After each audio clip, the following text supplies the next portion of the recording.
আজকে ডিনারে বানাবো বেগুন পোড়া। এই জন্যে দুখানা বেগুন নিয়ে নিয়েছি আর পেঁয়াজ নিয়ে নিয়েছি। পেঁয়াজের খোসাটা ছাড়িয়ে নিলাম। এবার বেগুনের গাতে কতগুলো ছুরি দিয়ে কাট লাগিয়ে দিচ্ছি। তাহলে বেগুনটা ভালো করে পুড়েও যাবে ভেতরের পোর্শনটা। আর এর ভেতরে ওই কাটের ভেতর দিয়ে আমি রসুনের কোয়া আগে থেকে ছাড়িয়ে রেখেছিলাম, সেগুলো ভরে দিচ্ছি। রসুনের কোয়াগুলো বেশ বড় ছিল বলে একটু অসুবিধা হচ্ছে, তাই আর একটু বড় করে বেগুনের গায়ে কাটটা লাগিয়ে দিলাম। এবার রসুনের কোয়াটা ওই ভেতরে বেগুনের ভেতরটাই ঢুকিয়ে দিচ্ছি। এইভাবে বেগুন পোড়ালে কিন্তু রসুনটা ভেতর থেকে পুড়ে যাবে আর খেতে কিন্তু খুব সুস্বাদু হবে। এই জন্য আমি বেগুনের গায়ে ছুরি দিয়ে কেটে রসুনের কোয়াগুলো ভরে দিচ্ছি। এইভাবে তোমরা একদিন বানিয়ে দেখো, খুব ভালো লাগবে খেতে। এবারে আমি লঙ্কা নিয়েছি, লঙ্কাটাও বেগুনের ভেতরে, কাঁচা লঙ্কা বেগুনের ভেতর পুড়ে দিচ্ছি। ওই বেগুনটা হয়ে গেছে। আবার এই পাশের যে বেগুনটা আছে ওটাকেও একইভাবে আমি রসুনের কোয়াগুলো বেগুনের মধ্যে ভরে দেব। এবার একটু সর্ষের তেল নিয়ে বেগুনের গায়ে মাখিয়ে দিচ্ছি। একটু সর্ষের তেল মাখিয়ে নিলে পরে বেগুনটা খুব ভালো করে পুড়ে যাবে। খুব ভালো করে মাখিয়ে নিলাম। টমেটোগুলোকেও ভালো করে মাখিয়ে নেব। টমেটো, বেগুন, পেঁয়াজ সবই সর্ষের তেল দিয়ে মাখিয়ে নিয়েছি। এতে ভালো করে পুড়েও যাবে আর আমার পোড়ার পরে আমার ওই খোসাগুলো ছাড়াতেও খুব সুবিধা হবে, পোড়া পোর্শনটা ছাড়াতে খুব সুবিধা হবে। এবারে আমি একটা রুটি ছাকার যে জালি আছে সেই জালির ওপর বেগুন, দুটো পেঁয়াজ আর টমেটোটাকে দিয়ে দিয়েছি। আর একটা বেগুনকে পরে পোড়াবো। এবার বেগুনটাকে ঘুরিয়ে ঘুরিয়ে ভালো করে পুড়িয়ে নেব। বেগুনের বোটার পোর্শনটা ধরে এপিট ওপিট ভালো করে পুড়িয়ে নিতে হবে। একটা চিমটার সাহায্যে ধরে আমি টমেটোগুলোকেও ভালো করে পুড়িয়ে নিচ্ছি। টমেটো, পেঁয়াজ খুব ভালো করে পুড়িয়ে নিতে হবে। সারা বছরই বেগুন পাওয়া যায় আর পোড়াও করা যায়, কিন্তু এই শীতের বেগুনের পোড়া খাওয়াটা কিন্তু খুবই টেস্টি। তাই শীতের বেগুন এলে পরেই আমরা এই বেগুন পোড়া করে খাই। টমেটোগুলোকে ভালো করে পোড়ানো হয়ে গেছে, পেঁয়াজটাও পোড়ানো হয়ে গেছে। দুটো বেগুন তো একসঙ্গে পোড়াতে পারিনি, তখন জায়গা ছিল না এখানে, সেই জন্যে একটা বেগুন পোড়ানো হয়ে গেছে।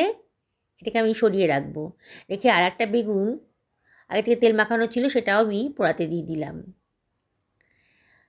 আর একটু শুকনো লঙ্কা আমি পুড়িয়ে নিচ্ছি। পোড়া যখন খাচ্ছি সবই পোড়া খাবো আজকে, সেই জন্যে শুকনো লঙ্কাটাকে ভালো করে পুড়িয়ে নিলাম। ওই বেগুনটাও পোড়ানো হয়ে গেছে। এবার বেগুনটাকে আমি একটা পাত্রের ভেতর রেখে দিয়েছি।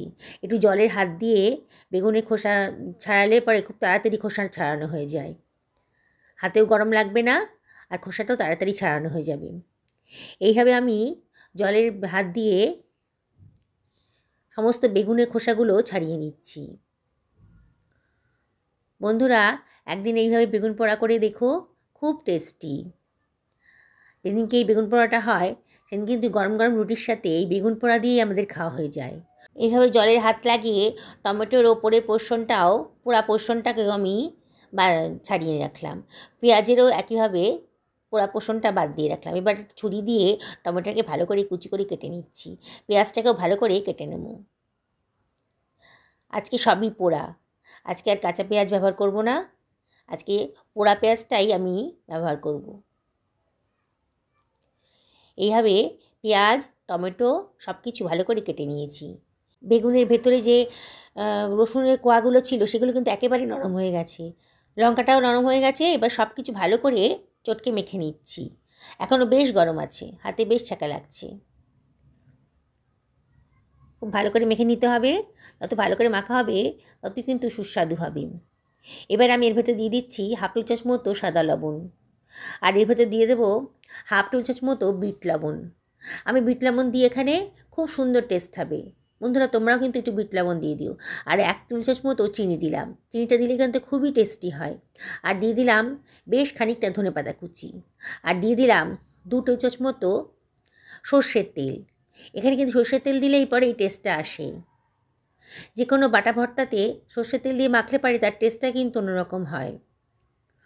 এবার সব কিছু ভালো করে মাখিয়ে নিচ্ছি। অবশ্যই কমেন্ট করে জানাবে যে কাদের কাদের এরম বেগুন পোড়ার ভর্তা খেতে ভালো লাগে।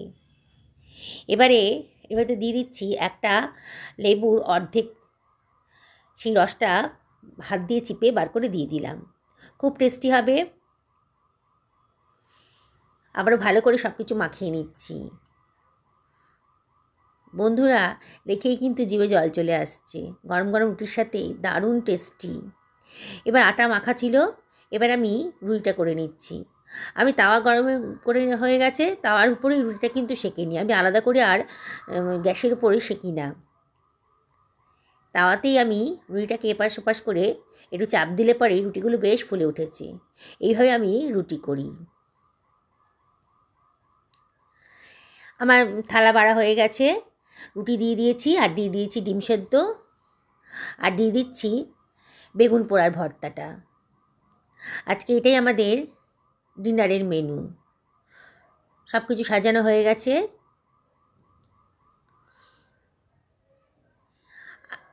সমস্ত বেগুন পোড়াটাই আমি দিয়ে দিচ্ছি। আজকে বেগুন পোড়া দিয়ে আমরা গরম গরম রুটি খাবো।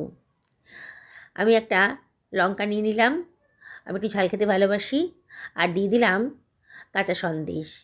আজকে এটাই আমাদের ডিনারের মেনু। বন্ধুরা, কেমন লাগলো অবশ্যই কমেন্ট করে জানিও।